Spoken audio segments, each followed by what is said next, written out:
Mother trying to find her missing son in the hit thriller The Forgotten. Now she's back in theaters as a mother of 10, helping to support her family as the prize winner of Defiance, Ohio. Julianne Moore is with us this morning. Good morning. Good morning. I remember hearing about this book. Yeah.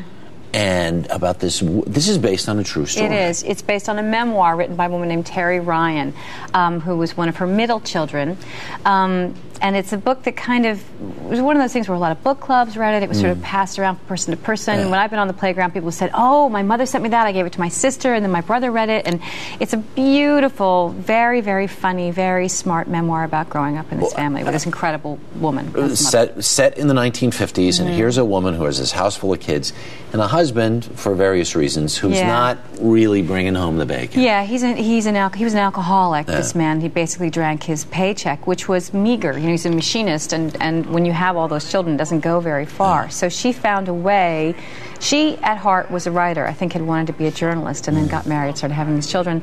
She started entering these contests. At the time, there were all these jingle and slogan contests. I'm a child of the 50s. I remember that era, and the movie, it just is so vivid that way, and sort of portraying it. It's amazing. And she won unbelievable amounts of money. She won a lot of stuff, and she would win these prizes, and what she didn't want to keep, she would sell. You know, if she won a trip to Switzerland or something, she would sell it and put the money toward the mortgage. And it seems to me the most important lesson she's trying to teach her children in all of this is that the glass is half full. Yeah. I mean, if in anything, and I mean, she is drowning in this. Really could have drowned in a sea of misery. She really could. And chose not to. Yeah. No, she didn't. I'm going to show a little clip that helps illustrate this. Okay. Take a look.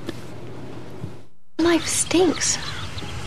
Gosh, Mom, just look at today. You finally get a chance to go somewhere and the lousy car breaks down. It's not fair. If I were you, I'd be angry all the time. Well, that wouldn't do me any good now, would it? For gosh sakes, Mom, you're only human. Oh, sweetheart.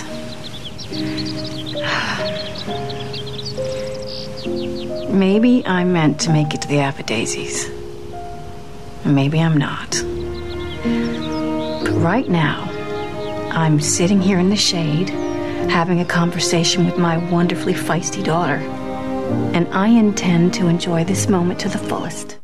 I love that scene. I so love that scene. It just seems so vivid. She's a lovely girl, too, that actress, Ellery. She's really, really lovely. Her children are still alive. They're still alive, all of them. Did you get to meet some of them? And I did. They were all on the set at various times and are wonderful people. And I think that is her greatest tribute, you know, that she raised these incredibly loving, smart, generous, kind children, you know, who were so excited to be there and so glad to talk about their mother and so happy to celebrate her memory. It's a wonderful legacy, you know, to have something like that. I sat there watching the movie and I kept saying to myself, you know, because Hollywood, it creates images of things that we either want to be or a fantasy or something. Yeah.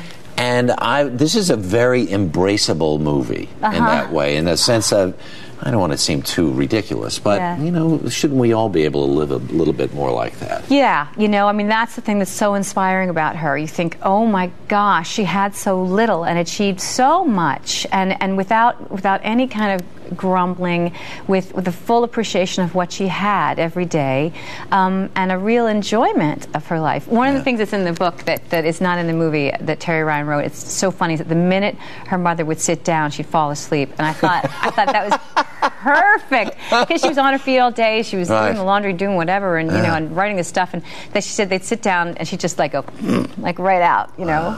It also portrays a time in America in the 1950s when there just were not opportunities for women. You know, it spans a 10-year period from about like 1955 to about 1965, and people didn't, you know, women didn't receive the same kind of education. You weren't expected to have a job. You didn't really have, you know, birth control was not legal until the early 60s. So if you can imagine, you know. 10 kids, lots of problems. She beat the system. Yeah. Nice to see you. Nice to see you too. Really lovely movie. Thank you very much. You bet.